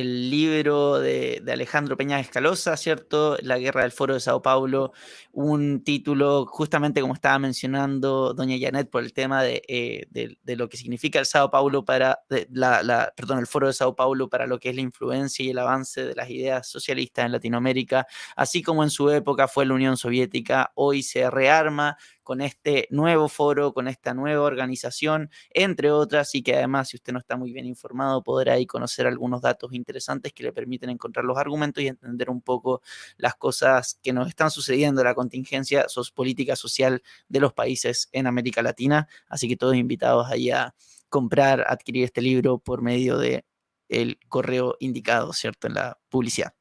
Así que, doña Janet, ya llegando al final del programa, me gustaría preguntarle si tiene algún último mensaje, una última reflexión que nos quiera compartir. Por lo demás, felicitarla por su fortaleza, por su coraje, por su resiliencia, por su compromiso y, por supuesto, en nombre de, yo creo, al menos no puedo hablar en el resto de los chilenos, pero sí en nombre mío, bueno, lamentando lo que ha sido lo que ha tenido que sufrir, ¿cierto? No solamente por la actitud o por la constante, los esfuerzos por parte de quienes desean el mal, si le queremos poner de alguna forma, pero también por aquellos que optaron por quedarse callados, eh, como dice el refrán, para que el mal venza, solo falta que quienes defienden el bien no hagan nada. Así que la felicito por su fuerza, por su fortaleza, una mujer admirable, y espero, bueno, que nos mantengamos en contacto y algún día tenerla de vuelta acá también en el programa. ¿Alguna reflexión que nos quiera entregar? Y un mensaje, por supuesto, todo suyo.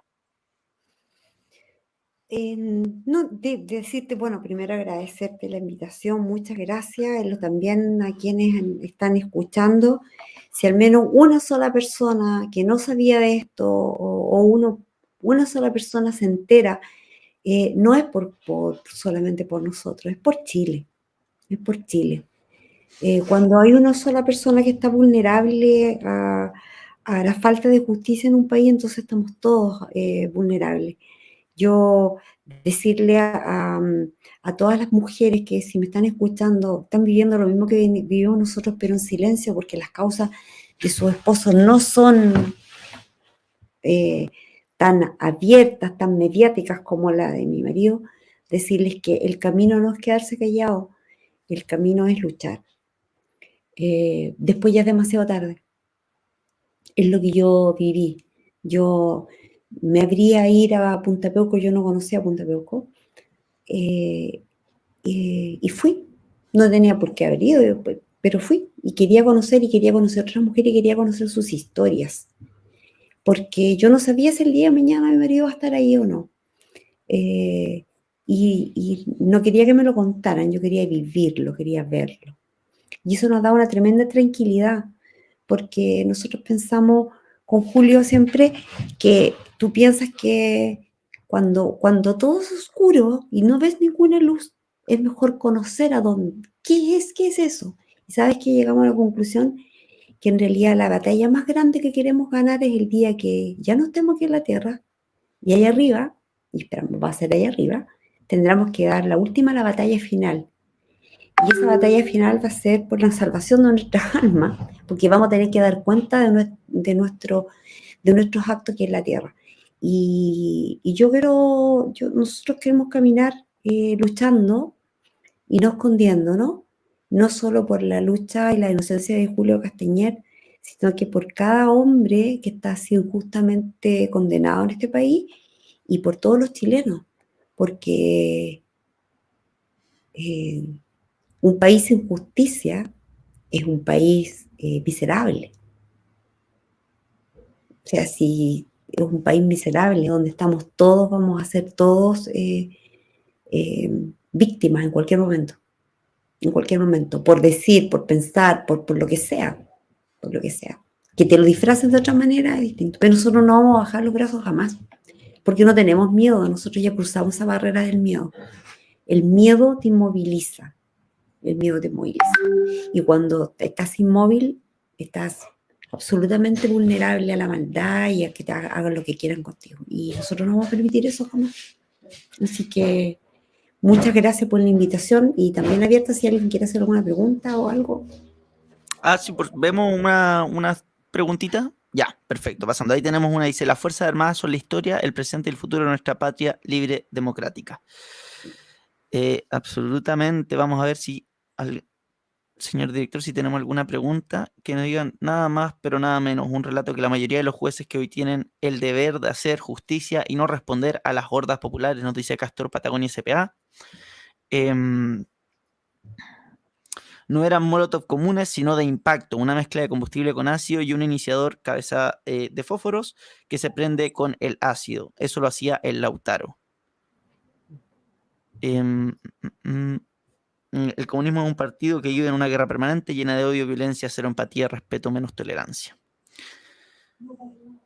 Acá dice Vivianamente Hablando, le mandamos un saludo a Vivianamente Hablando, nos pregunta, ¿no se puede demandar a los medios de comunicación que estuvieron involucrados en el montaje? Sí, sí se puede. Sí, no estamos concentrados en eso ahora, porque lo que nos interesa es, tenemos hartas diligencias judiciales que vamos a empezar a hacer. Esperar que pase el plebiscito y de aquí en adelante ya tenemos hartas diligencias judiciales que hacer, así que, pero no las puedo develar ahora por razones obvias, pero sí, tenemos hartas cosas que vamos a empezar a hacer. Quien armó todo fue Chilevisión, periodista Alejandro Venga, Poder Judicial y Gobierno de Bachelet. Sí. Y los criminales que quemaron el país con una pensión de gracia y vitalicia. Bueno, también podemos, digamos, hacer el contraste con los falsos exonerados, ¿no es cierto? ¿Cuántos han aparecido del cementerio general que están, ¿cierto?, hitos y coleando, recibiendo pensión en Europa? Uh-huh. La derecha flan le dio la espalda a los militares. Bueno, efectivamente, los comunistas tienen que pagar el exceso de daño que han hecho acá en Chile. Bueno, yo creo ya no habiendo más preguntas, doña Janet, la despido. Muchísimas gracias por acompañarnos. Esperamos se pueda repetir a una próxima instancia y fue un placer muy agradable no solamente conocerla, sino que además poder conversar con usted. Que tenga muy buen día. Muchas gracias. Que esté Chao. bien. Saludos a don Gracias. Julio. Bueno, chicos, ya terminando este programa, quería contarles un poco, digamos, lo que nos estaba relatando doña Janet. Una joven, un joven, no me refiero a doña Janet, pero la historia de un joven que crece en un colegio, en una familia, con profesores que les habla todo el tiempo de la tremenda injusticia del lugar donde viven, donde todas estas cuestiones que tenemos, agua, un techo donde cubrirnos, una cama, pasan a ser cuestiones garantizadas, ¿cierto? Se naturalizan, como que siempre estuvieron ahí, olvidándonos de los inicios del ser humano, que es un estado completo y absoluto de pobreza. Este joven crece desde muy chico con un profesor diciéndole constantemente que todo lo que le pasa no es culpa de él o de ella, que todo es que hay una especie de conspiración que conspira en contra de él, que no quiere que surja. Se lo dice a todos sus compañeros lo repiten, él empieza a formar parte en este proceso, ¿cierto?, de la adolescencia, donde buscamos nuestra identidad, ¿cierto?, conocernos a nosotros mismos y empezamos a experimentar con distintas modas. En este caso, la moda pasa a ser la idea de aquel joven rebelde que lucha por el futuro de sus padres sin antes siquiera aprender a hacer su cama, completamente idiotizado, con una idea de enemistad cívica que debe ser derrocada por cualquier medio, incluido la violencia, en donde empiezan a aparecer líderes naturales dentro de esos mismos jóvenes que empiezan a convocar y organizarlos para manifestarse en contra de estos superpoderosos, ¿cierto?, esta conspiración, y además financiados, ¿cierto?, con que ellos empiezan a encontrar recursos y no saben de dónde vienen esos recursos, simplemente le dicen, mira, acá hay un montón de folletos que tenemos que repartir, buenísimo, vamos a hacerlo, porque se sienten parte de esa lucha. Nunca se preguntan de dónde viene el dinero de esos folletos, nunca se preguntan de dónde viene el dinero para pagar las instalaciones en donde están llevando a cabo sus juntas, sus reuniones, de dónde sale la plata para las comidas, de dónde sale la plata para los punteros láser, de dónde sale la plata para los distintos instrumentos, la mascarilla, ¿cierto?, ¿cómo se llama esto? Los respiradores para que no le afecte el gas o el humo de las lacrimógenas. Este joven crece en ese ambiente y se siente convocado por una causa, y un día, sin entender lo que significaba realmente enfrentarse a una fuerza de poder entrenada, sale a la calle creyendo que lo está haciendo por una causa justa, y sucede un accidente y le explota una molotov que cargaba en sí para tirarle a esta autoridad que le enseñaron desde muy pequeño a odiar, a resentir, a creer que vivía en un mundo plagado de injusticias y que todos conspiraban en contra de él. Esta joven de 17 años le revienta una molotov quedando con un 62% de su cuerpo quemado. Y aquellas personas que no estaban haciendo nada más que cumplir con su deber, que es hacer valer el Estado de Derecho, terminan siendo enjuiciadas por aquellas personas que instalaron un relato de que les beneficia, hegemónico, en el que esta lucha sí fue justa y fueron reprimidos, llegando incluso a estar dispuestos a tergiversar los hechos y acabando con padres sostenedores de familia en la cárcel de manera injusta o siendo procesados. Esa historia de Carmen Gloria Quintana pudo haber sido sin desentenderla de sus hechos, pero también hay un cierto nivel, digamos, de manipulación, ¿cierto? Puede ser perfectamente la historia de cualquiera de los jóvenes que estuvieron y participaron del golpe blando, como tontos útiles, del 18 de octubre. Y como bien dijo doña Janet, la historia se repite. Tenemos carabineros, tenemos procesadas, tenemos emprendedores que nunca vieron justicia por la quema de su patrimonio, calles destruidas, personas quemadas también, ¿cierto? Los supermercados, no hay que olvidar los incendios que después se encontraban cuerpos dentro de los mismos, porque esto parece que todo se les olvida, dirigentes sociales llamando a llegar a la moneda, a tomarse la moneda, y jóvenes participando porque es lo que le han enseñado todo este tiempo en el colegio. No es casualidad que hoy se vuelvan a organizar y que por alguna razón todos se saben los cánticos del Partido Comunista, como que eso se aprendiera, como que fuera lo más escuchado en Spotify, ¿cierto? Como que estuviese al lado, no sé, de Justin Bieber, de Bad Bunny, de Daddy Yankee, los cantos del Partido Comunista. Eso es lo que salen a cantar y están tirando molotov, generando, ¿cierto?, todo este tipo de circunstancias violentas en los cuales uno sabe cómo comienza la violencia, pero nunca sabe cómo termina. Y esto ya ha terminado con muchas víctimas inocentes. Si queremos que esto cambie y que no hayan, como dijo doña Janet, más víctimas, tenemos que empezar a aprender de nuestros errores y empezar a participar en la vida de nuestros hijos. Entender que en el colegio no se les da una educación, que en los colegios no se les está enseñando lo que deberían aprender, que es aprender a aprender, que en las poblaciones, en los barrios, incluso las juntas de vecinos de todos los barrios, hay que participar, hay que estar ahí, hay que empezar a tomarse esos espacios, porque adivinen a quién le pertenecen esos espacios, a las mismas personas que generan un relato que produce instituciones informales que terminan por someter a las instituciones formales. Lamentablemente, la experiencia nos demuestra que no importa lo bien escrita que esté la ley, si las personas no creen en la misma, entonces no será aplicada, y mucho más si es tergiversada. Sin más ni más, muchachos, esto ha sido Le Funade, es el programa favorito de Carmen Hertz, a la que le mandamos un saludo porque seguramente está viendo con mucho cariño este programa. Y por supuesto los invito a suscribirse, comentar, poner me gusta y compartir para que esto siga creciendo y podamos difundir también el testimonio de doña Janet y de todas aquellas personas a las que no se le ha dado el espacio para que se escuche su voz y su versión de los hechos. Sin más ni más, que tengan un muy lindo fin de semana. Nos estaremos viendo el próximo sábado a las 11. Chao, chao.